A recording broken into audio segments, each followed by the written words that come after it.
Well, Senator, all I can say about that is that whether the standard that we're applying in the Chamber's report, and I'll go back to what I said earlier, I wanted the full information to in other words, put us to a gold standard.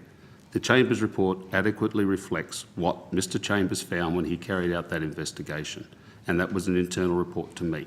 As I say, the issues raised, I think you will find, are raised already in our special audit report and or the accident report, though I will check that on notice if I could. As far as it goes in this system of safety and the way things operate, an analogy would be driving down the highway at 100 kilometres an hour. The only thing that keeps you safe is the thin white line on the ground, a set of regulations or laws that you can choose to disregard or not, and trust that the person on the other side of the road won't cross the line. Recently, the ACCC said they can't have a policeman on every corner when they were talking about how often they could review banks and financial institutions. We're in the same boat. We require the industry also to do what it has to do, to step up to its safety commitments. I can't follow everybody. Looking at whether the ATSB would have benefited from the Chamber's report, in hindsight, it's hard to say. I'd have to put myself back in that position and look at the circumstances that prevailed. That report was to influence me or to direct me in where we needed to make corrections, and we have since then. We've made many, and we could talk about that if you wish, though I realise that may not be germane to this.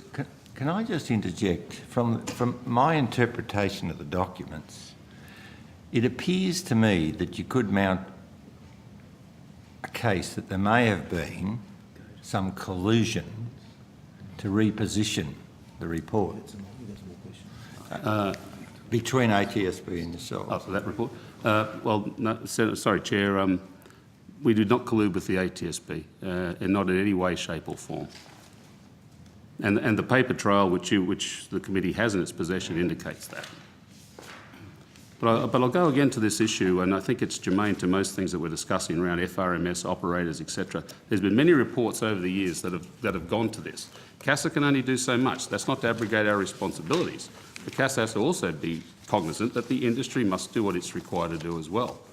If you look to the, if I could for a second, Chair, with your indulgence, if you look to the 1995 inquiry by the 37th Parliament into CASA and its then CAA, and it was in the transition period following a number of incidents. And that's the Plane Safe Report requiring to aviation safety the commuter and general aviation sectors from December 1995. The Honourable Peter Morris, MHR as he then was, in the preface says, the report reveals a regulator at war with itself and under constant attack from vested interests within the general aviation and commuter industry. Ensuring safe air travel must be the first priority of all participants in the industry as well as the regulator. This will require a major change of attitude and culture by many in the industry. Now, whether that statement is still true today is up to individual opinions. In my opinion, particularly the last, I would say that is still the case. We can only do so much, Senator. Whether that report of the Chamber should have gone to the ATSB, as I said, putting it in retrospect, looking at it, I viewed it as an internal report. We provided the information to the ATSB 3 times on the directly interested parties process. We went through the video conferencing. We did not discuss our conclusions. We had a meeting on the February 2010. We also had another meeting in March 10, all of which are in the documents in front of the committee, where we went through in scrupulous detail the way the MOU and our conduct with the ATSB and investigations are to be carried out. As I said, the Chamber's report to me saying, would the Chamber's report have changed the ATSB's opinion? That's a question for the ATSB. Should I have released the ATSB that report? The question would come to me, when do I release that report to the ATSB?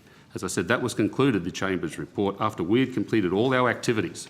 Now, as we know, we completed our activities a couple of years before the ATSB did, because we are looking at different areas, and why the ATSB took a couple of more years is a matter for the ATSB. I pass no comment, neither criticism nor do I laud it. The issue here is that we conducted our investigation independently into Pell Air.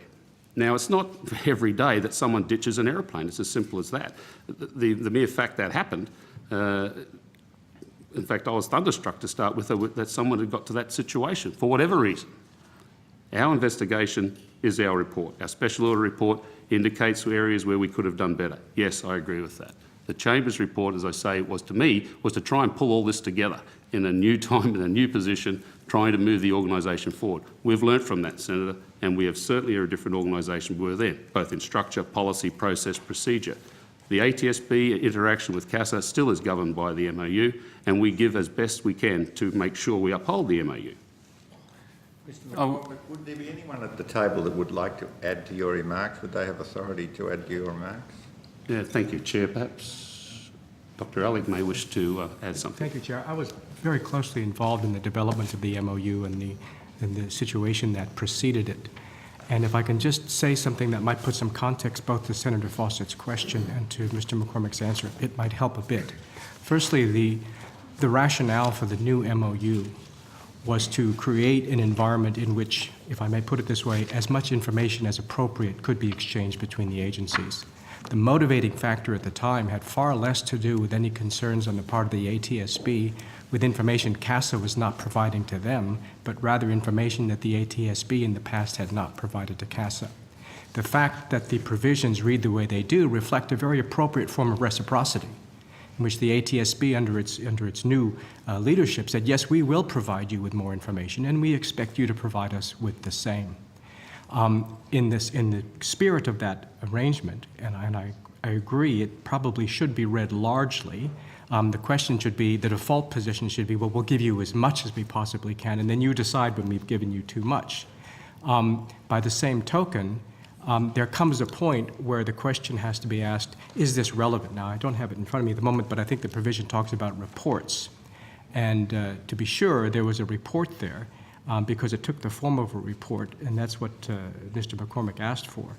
It's quite conceivable that that information could have been developed within CASA in a form that didn't take the form of a report, and that would become playing smart. Well, we'll put it in this form so it doesn't go there. This MOU is now up for review, and one of the things we've both agreed between the agencies, unrelated to these particular issues, is that we have to refine these points. And we have to say, how much information have we given you that you didn't really need? How much information has not been passed that really ought to have been? And I dare say these provisions will be refined with that in mind, not so that to suggest that people have been manipulating the provisions, but taking a view about how much should go, how much shouldn't. In many situations, it's important that information, certainly that passes from the ATSB to CASA, come under a Section 32 provision to provide the kind of protections that are available to people when the ATSB releases information. So in that respect, it's a learning. I should mention, too, and I don't mean to diminish the importance of anything, but the FRMS issues, to the extent that they bore on the accident, which is what the ATSB was investigating, is somewhat debatable. I'm not going to say whether it's irrelevant or relevant, but the fact of the matter is that, and it's a matter for Mr. Dolan, that it's quite conceivable that information which, on a liberal reading of that provision, ought to have been passed to the ATSB at a particular time and wasn't, perhaps did involve a less than fully faithful adherence to the provisions. But then the question is, was that a harmless error?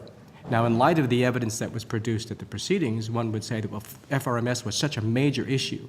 How could this information not have been passed in the spirit of that provision? But I don't think there's a conclusion on that. And I think that that's the context in which this needs to be looked at. I think Mr. McCormick made it clear that it is perhaps something that needs to be looked at as to whether or not information of that kind should be passed. I'm not suggesting it's the case, but as we've heard certainly from people in industry, if the concern is that introspective examinations of one's own organization then become a matter of public consideration, might that not then discourage the conduct of those activities? Now, I think a slightly different standard applies to government agencies looking at themselves as opposed to private entities, but the principle's the same. And I think that's a consideration that will need to be taken into account. Historically, the ATSB, and I think everyone at the table will agree, spared no opportunity to have a go at CASA for some failing, legitimate in many cases, whether it bore directly on the situation or not is questionable. And it's conceivable that some of those concerns vestigially remain. Geez, if we tell them this, the whole focus is going to be on what we failed to do at a particular time. The only other point I'll make, and that is that the information that came to us in relation to the operations of Pell Air were based on the routine auditing processes that CASA had had in place for many years. Not deficient. Could they be better? Absolutely. And I think that's the point Mr. McCormick's been made. The Chamber's report, coupled with the special audit report, was an extraordinarily incisive review, both of the operator, far more detailed and far more depth than a standard audit would ever be, and both of the operator and us. So with those considerations in mind, could things have been done better? I don't think Mr. McCormick has ever said Go back to Senator Fawcett. Before I do, it is the concern of this committee, obviously, that we don't want to breach areas that would be considered in future inquiries. Well, we won't tell them because they'll use it against us.